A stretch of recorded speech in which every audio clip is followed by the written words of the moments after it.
हो गई केजीएफ 2 की, और क्या इस लीक से कहानी पर कोई असर पड़ सकता है? और क्या बड़े अमाउंट होने की वजह से डिस्ट्रीब्यूटर कतरा रहे हैं केजीएफ 2 को लेने से? और क्या है इस फिल्म का पूरा अपडेट? स्वागत है आपका बॉलीग्रैड स्टूडियोज में। मेरा नाम है निदा और आज मैं आपको बताऊंगी केजीएफ 2 के बारे में बहुत सारी बातें, इसलिए इस वीडियो को अंत तक जरूर देखिएगा ताकि मैं आपको बता सकूं, आप सुन सकें। और इस चैनल को सब्सक्राइब, लाइक, शेयर, कमेंट जरूर कीजिएगा। तो चलिए शुरू करते हैं इस फिल्म के बारे में बात करना। उससे पहले मैं आपको बता दूं कि 2020 सबके लिए बुरा रहा, लेकिन ओटीटी प्लेटफॉर्म के लिए बहुत अच्छा रहा। ओटीटी प्लेटफॉर्म ने बता दिया कि अगर कहानी अच्छी है तो कोई भी प्लेटफॉर्म हो, स्टोरियां, वेब सीरीज और फिल्में चल सकती हैं, जिसकी वजह से छोटे, बड़े से बड़े निर्माता, निर्देशन मेकर ने ये फैसला किया कि उनकी कहानियां मजबूत होनी चाहिए। और यही वजह है कि केजीएफ 2 की कहानी पर सबकी निगाहें टिकी हुई हैं।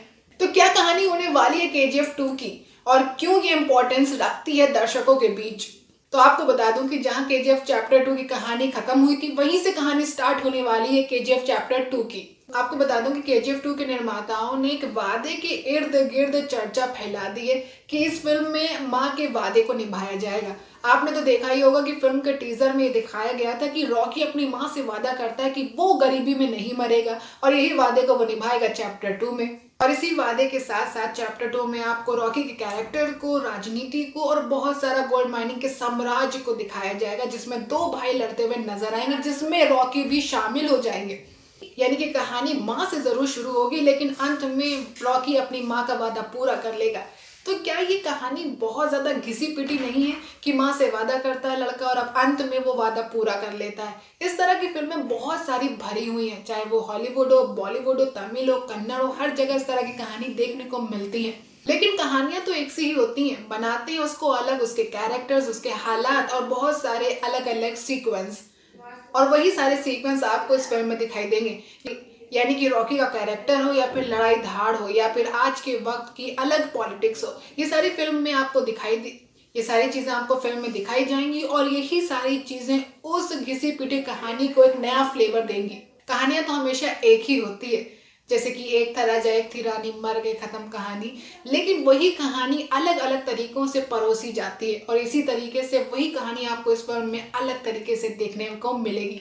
अब सवाल ये उठता है कि यश का कैरेक्टर इस फिल्म में कितना स्ट्रांग होने वाला है कि वो ओवरशैडो ना कर दे संजय दत्त को, और संजय दत्त ओवरशैडो ना कर दे यश को। क्या दोनों का ही कैरेक्टर स्ट्रांग होने की वजह से एक दूसरे को वो ओवरशैडो कर सकते हैं? आप जरूर बताइएगा कमेंट सेक्शन में, क्योंकि पद्मावत में ऐसा ही हुआ था। शाहिद के कैरेक्टर को ओवरशैडो कर दिया था रणवीर सिंह ने। बाकी मैंने आपको कहानी तो बता दी, लेकिन अब आपको बता दूं कि इस तरह की फिल्म बनाने में कितना बजट लगता है। इस तरह की फिल्म बनाने में 100 करोड़ का बजट रखा गया था, लेकिन अभी फिल्म अंतिम चरणों में, और जिसकी वजह से ये फिल्म 150 करोड़ के पार पहुंच चुकी है।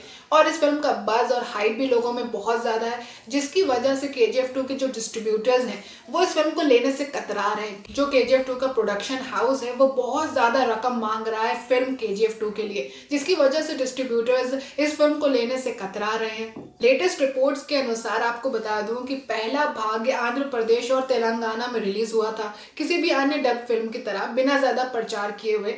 लेकिन ये तेलुगु राज्यों में बड़े पैसे में बिकी है, क्योंकि कोई भी सरप्राइज नहीं, क्योंकि सेकंड पार्ट ने बहुत ज्यादा हाइप लोगों में बना लिया है। आपको बता दूं कि तेलुगु डिस्ट्रीब्यूटर्स ने इस फिल्म के लिए 50 से 60 करोड़ रुपए देने की हामी भरी थी, लेकिन केजीएफ 2 के प्रोडक्शन हाउस ने उनको ना कर दिया कि बहुत कम अमाउंट है केजीएफ 2 के लिए। उन्होंने मांग करी 80 करोड़ की, जो कि डिस्ट्रीब्यूटर्स के लिए काफी ज्यादा है। आपको बता दूं कि जिस तरीके से कोविड-19 की वजह से बॉक्स ऑफिस रिवाइव नहीं कर पा रहा है, उसी वजह से डिस्ट्रीब्यूटर्स इस फिल्म को लेने के लिए कतरा रहे।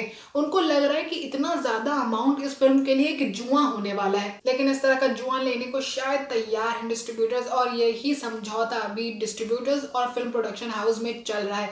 देखना है कि ये समझौता कहाँ तक पहुंचेगा। बाकी फैसला जो भी हो, मुनाफा केजीएफ 2 का होने वाला है, क्योंकि ये फिल्म बहुत ज्यादा पॉपुलर हो चुकी है। अब देखना है कि क्या होगा। बाकी आज के लिए सिर्फ इतना ही। ये थे यश और उनकी फिल्म केजीएफ 2 से जुड़े कुछ फैक्ट। ऐसी फिल्मों की जानकारी के लिए, फिल्मी रिव्यू रेटिंग जानने के लिए फॉलो और सब्सक्राइब कीजिए बॉलीग्रैड स्टूडियोज को, जहां पर हम आपको हर फिल्मी खबर देते हैं।